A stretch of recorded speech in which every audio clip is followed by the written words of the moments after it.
ఈ ప్రాణ ప్రతిష్ఠ కార్యక్రమానికి కాంగ్రెస్ పార్టీ వెళ్తుందా లేదని చాలా రోజుల సస్పెన్స్. ఆ సస్పెన్స్కి వాళ్ళు తెరదించి జయరాం రమేష్ ఒక ప్రకటన విడుదల చేశాడు. సోనియా గాంధీ గారు, మల్లికార్జున ఖర్గే, ప్రియాంక గాంధీ గారు ఈ కార్యక్రమానికి హాజరు కాబోవడం లేదు. చాలా స్పష్టంగా వాళ్ళు చెప్పినటువంటి కారణం ఏంటంటే ఇది బీజేపీ ఆర్ఎస్ఎస్ కార్యక్రమం లాగా ఒక ఈవెంట్ లాగా ఉంది కాబట్టి మేము కోర్టు తీర్పును గౌరవిస్తాం కానీ ఈ కార్యక్రమానికి మాత్రం మేము హాజరు కావట్లేదని చెప్పి వాళ్ళు ప్రకటించడం జరిగింది. ఎలా ఉండబోతుంది కాంగ్రెస్ పార్టీ నిర్ణయాన్ని ప్రజలు ఎలా తీసుకుంటారు? డెఫినెట్గా, ఎందుకంటే ఒక పొలిటికల్ అనలిస్ట్ అందరు చెప్తున్నారు, నిన్నటి చెప్తున్న మాట ప్రకారం this is going to be a disaster for Congress. కాంగ్రెస్లో ఒక ఇంగ్లీష్లో catch-22 సిచ్యువేషన్ అంటారు. అంటే చేస్తే మీకు దెబ్బ దక్కింది, చేయకుండా కూడా మీకు దెబ్బ దక్కింది. అది కాంగ్రెస్ ఇక్కడున్న 55 సీట్లలో 19 సీట్లు కేరళ నుంచి, 19 సీట్లు అంటే ఆల్మోస్ట్ 20 అని పెట్టుకోండి. అంటే వాళ్ళకి మిగతా స్టేట్ నుంచి వచ్చింది, మిగతా స్టేట్ నుంచి అన్ని భారతదేశం మొత్తం కలుపుకుంటే 35 సీట్లు అంతే. కేరళ నుంచి 19 వచ్చింది. దాంట్లో రాహుల్ గాంధీ గారి వయనాడు కూడా ఉంది. అక్కడ ఉన్న ముస్లిం లీగ్ ఇది రాగానే, ఇది ప్రాణప్రతిష్ఠ అనౌన్స్మెంట్ రాగానే జనవరి 22 అక్కడ సంస్థ అని ఇంకో ముస్లిం లీగ్ ఆర్గనైజేషన్ ఉంది. వీళ్ళందరూ కలిపి కాంగ్రెస్కి వార్నింగ్ ఇచ్చారు, మీరు గిట్ట మీ వాళ్ళు పోతే మేము చూసుకుంటాం మిమ్మల్ని. అలా ఒత్తిడి పనిచేసింది. భయం కదా, రాహుల్ గాంధీకి ఇంకో కాన్స్టిట్యున్సీ చూసుకోవాల్సి వస్తుంది, వయనాడు ఉండదు. దానికైనా పెద్ద ప్రాబ్లం కమ్యూనిస్ట్ వాళ్ళు ఎట్లయినా పోరు. వాళ్ళ బాసు పేరు సీతారాం యచూరి, దాంట్లోనే సీతా ఉంది, రామ్ ఉంది, కానీ ఆయన వెళ్ళట్లేదు. ఎప్పుడో అనౌన్స్ చేస్తారు, ఆయన వెళ్ళదు. ఆయన వెళ్తే కూడా ఏం పెద్ద ఫరక్ పడదు. కానీ ఆయన వెళ్ళకుండా ఇక్కడ ఉన్న కేరళ వాళ్ళ కమ్యూనిస్ట్ ఏం చెప్తారు, చూడండి కాంగ్రెస్ వాళ్ళు పోతున్నారు, ముస్లింలు మీరు గుర్తుపెట్టుకోండి వీళ్ళని అని చెప్పేసి. సో వీళ్ళకి భయం, కమ్యూనిస్ట్ వాళ్ళు ఓట్లు తీసుకెళ్ళిపోతారు అని. So both ways Congress got cot. అక్కడున్న కాంగ్రెస్ యూనిట్, కేరళలో ఉన్న కాంగ్రెస్ యూనిట్, విడి సతీశన్ వాళ్ళ PCC leader, state president Sudhakaran, వీళ్ళు ఒఫీషియల్గా రెజల్యూషన్ పాస్ చేసి కాంగ్రెస్ పార్టీ నాయకులు ముగ్గురు వెళ్ళకూడదు అని రెజల్యూషన్ పాస్ చేశారు. ఇప్పుడు కాదు, 2 వారాల ముందు. మీరు వెళ్తే మాకు ఇబ్బంది అవుతుంది. అదే టైంలో హిమాచల్ ప్రదేశ్ ముఖ్యమంత్రి సుక్కు గారు ఆయన ఏమన్నారు, నన్ను విలువకుంటే కూడా నేను పోతాను అంటున్నాడు.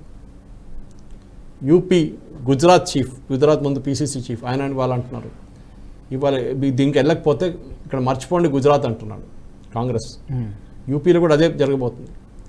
సో ప్రాబ్లం ఎక్కడ వచ్చిందంటే మల్లికార్జున ఖర్గే గారు కానీ అధీర్ రంజన్ చౌదరిని తీసుకోండి, ఆయన గెలిచిన సీట్లో ముస్లిం మెజారిటీ సీట్ అది. ఆయన వెళ్ళాడు అనుకోండి అయోధ్యకి, ఆయన సంగతి అంతే, ఆయనకి సీట్ ఉండదు, ఇప్పుడు డిపాజిట్ కూడా రాదు ఆయనకి. అట్లాంటి పరిస్థితి. సో వీళ్ళేంటంటే ఇప్పుడు హిందువులతో మాకేం పని, మాకు కావాల్సింది ముస్లిం ఓట్లు. ఇదే చూస్తున్నారు కాంగ్రెస్. ముస్లిం ఓట్లు తీసుకొని మాకు ఒక 50 నుంచి 60 సీట్లు వస్తే మిగతా హిందువుల్ని అక్కడిక్కడ మనం స్ప్లిట్ చేసుకొని బ్యాక్వర్డ్ కమ్యూనిటీ, ఆ కమ్యూనిటీ, ఈ కమ్యూనిటీ అని చెప్పి వాళ్ళు డివైడ్ అండ్ రూల్ పాలసీ పెట్టి ఇంకొక 40 సీట్లు వస్తే మాకు 100 సీట్లు వస్తుందని వాళ్ళకు అంచనా. అది రాదు. ఫస్ట్ ఆఫ్ ఆల్ ముస్లిమ్స్ మన ఓల్డ్ సిటీలో చూస్తామని ఇప్పుడు వాళ్ళ పార్టీ వాళ్ళకి ఇస్తారు. అంటే ఎంఐఎం వాళ్ళకి 7 సీట్లు అసెంబ్లీ, ఒక లోక్సభ సీటు.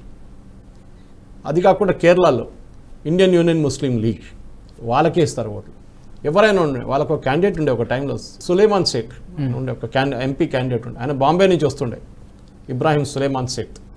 ఆయనకి మలయాళం రాదు, కానీ ఐయుఎంఎల్ ఒక పార్టీ ప్రెసిడెంట్ ఉండే ఒక టైంలో. ఎందుకంటే ఐయుఎంఎల్ అని జిన్నా వాళ్ళ party, actually original party Muhammad Ali Jinnah, పాకిస్తాన్కి వెళ్ళిపోయి ఇచ్చేసి వెళ్ళిపోయాడు, మీరు నడిపించుకుంటారా అని. ఆయన కేరళకు వచ్చి నామినేషన్ వేసి వెళ్ళిపోతుండే, క్యాంపెయినింగ్ చేయడం ఏం చేయడం, ఎందుకంటే ఆయన మలయాళం రాదు ఆయనకి. కానీ ఎలక్షన్ వచ్చినప్పుడు ఆయనకు 2 లక్షల మెజారిటీ వస్తుంది. ఆయన ఎవరో అని తెలియదు కాన్స్టిట్యున్సీలో, ఫోటోలు చూస్తుంటారు పోస్టర్ల మీద, ఫ్లెక్స్ల మీద, అంతే. అట్లాంటి పరిస్థితుల్లో మీరు ఎవరిని పెట్టినా కానీ వాళ్ళు గెలుస్తారు. అది కాంగ్రెస్కి ఒక కాన్ఫిడెన్స్ ఉంది, మాకు ముస్లిం ఓట్స్ వస్తుంది, అది రావాలి, అది ఎవరు తీసుకెళ్ళకపోవడం. ఇది ప్రాబ్లం ఎక్కడ వస్తుందంటే యూపీ లాంటి స్టేట్లో. అక్కడ అఖిలేష్ యాదవ్ కూడా అదే ఓట్లు కావాలి, కాంగ్రెస్ కూడా అదే ఓట్లు కావాలి. అఖిలేష్ యాదవ్ వారు సతీమణి ఏమంటున్నారు, నేను వెళ్తాను ప్రాణప్రతిష్ఠకి అంటుంది.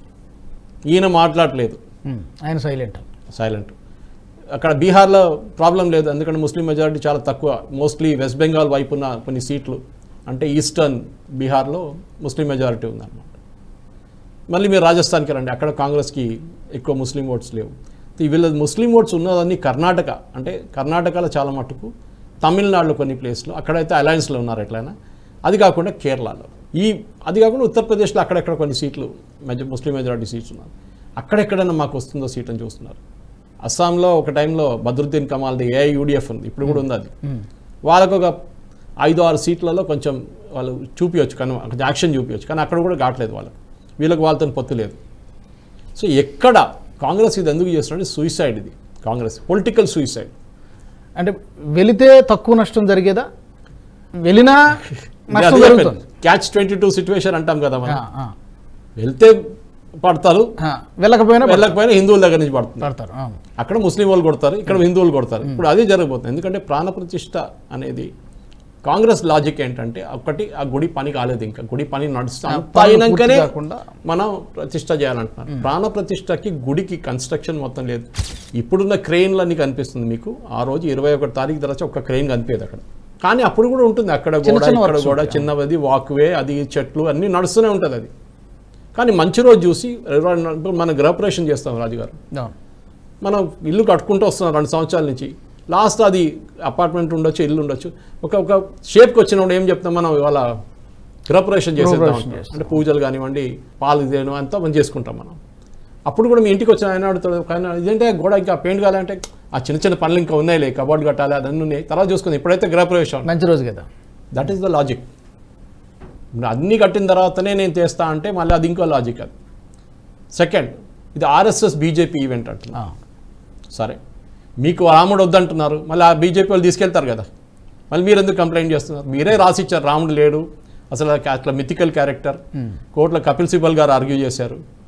సో మీరు చెప్పారు రాముడు లేడు అని, బీజేపీ వాళ్ళు తీసుకెళ్ళిపోయారు. సర్దార్ పటేల్ని ఎట్లా తీసుకెళ్ళిపోయారు బీజేపీ వాళ్ళు, అట్లనే వీళ్ళు కూడా తీసుకెళ్ళిపోయారు. భగవాన్ రాముని కూడా తీసుకెళ్ళిపోయారు బీజేపీ వాళ్ళు. దాంట్లో తప్పేముందండి? బీజేపీ ఆర్ఎస్ఎస్ ఫంక్షన్ అయితే కాదు, అది ట్రస్ట్ వాళ్ళు నడిపిస్తున్నారు. దాంట్లో కొన్ని ఇన్విటేషన్స్ ఆర్ఎస్ఎస్ వాళ్ళు ఇస్తున్నారు, కొన్ని విహెచ్పి వాళ్ళు ఇస్తున్నారు, కొన్ని ఇండివిజువల్స్ ఇస్తున్నారు, అన్నీ నడుస్తుంది. అది కరెక్ట్. కానీ అది ఆర్ఎస్ఎస్ బీజేపీ మీరు ఎందుకు వెళ్ళట్లేదు? మీరు చెప్పండి, మేము కూడా పంచిపెడతాం. మాకు కూడా ఒక 30 ఇన్విటేషన్లు ఇవ్వండి, మేము కూడా కొంతమందిని ఇన్వైట్ చేస్తాం. ఎవరొద్దన్నారు? లేదు, ఎవరొద్దని లేదు, వాళ్ళు చేరు.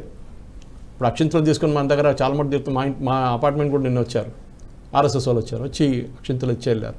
మంచిది, ఒక ఫీలింగ్ ఉంది. అదొకటి. ఈ బిల్డప్ 22 తారీఖు దాకా రాబోతుంది. అప్పుడు చూడండి, ఆ టైంలో కాంగ్రెస్కి అప్పుడు అర్థమవుతుంది.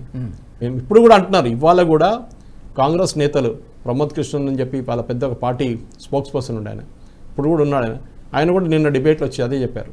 మళ్ళీ ఆలోచించండి, మీకు నార్త్ ఇండియాలో మీకు చాలా పెద్ద ఇది ఇంపాక్ట్ ఉండబోతుంది, కాంగ్రెస్ టైం కూడా ఉంది కాబట్టి ఆలోచించండి, మళ్ళీ ఆలోచించండి. మరి చేయకపోతే డెఫినెట్గా మీ మీద ఇంపాక్ట్ ఉంటుంది. అది బీజేపీ వాళ్ళు ఎలక్షన్లో మంచిగా వాడుకుంటారు, దాంట్లో డౌటే లేదు.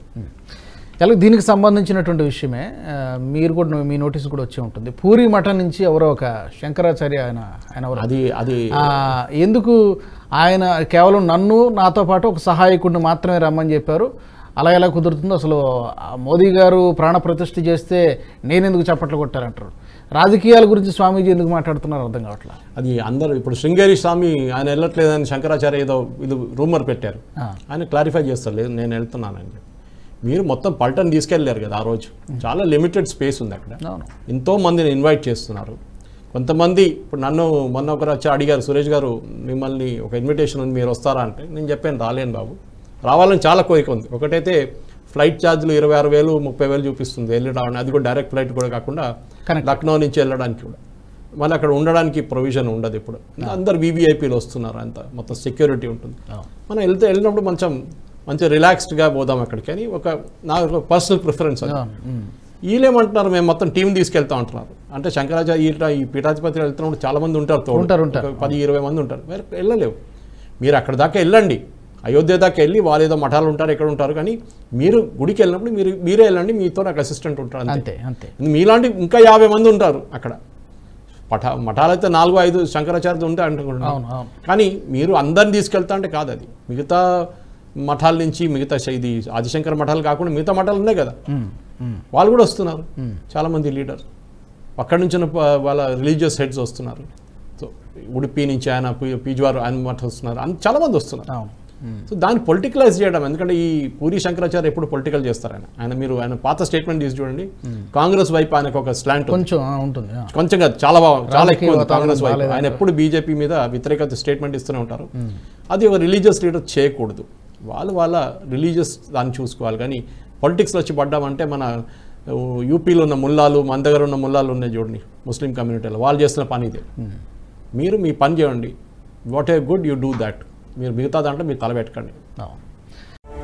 జాతీయవాద జర్నలిజానికి అసలైన వేదిక నేషనలిస్ట్ హబ్ ని సబ్స్క్రైబ్ చేసుకోండి.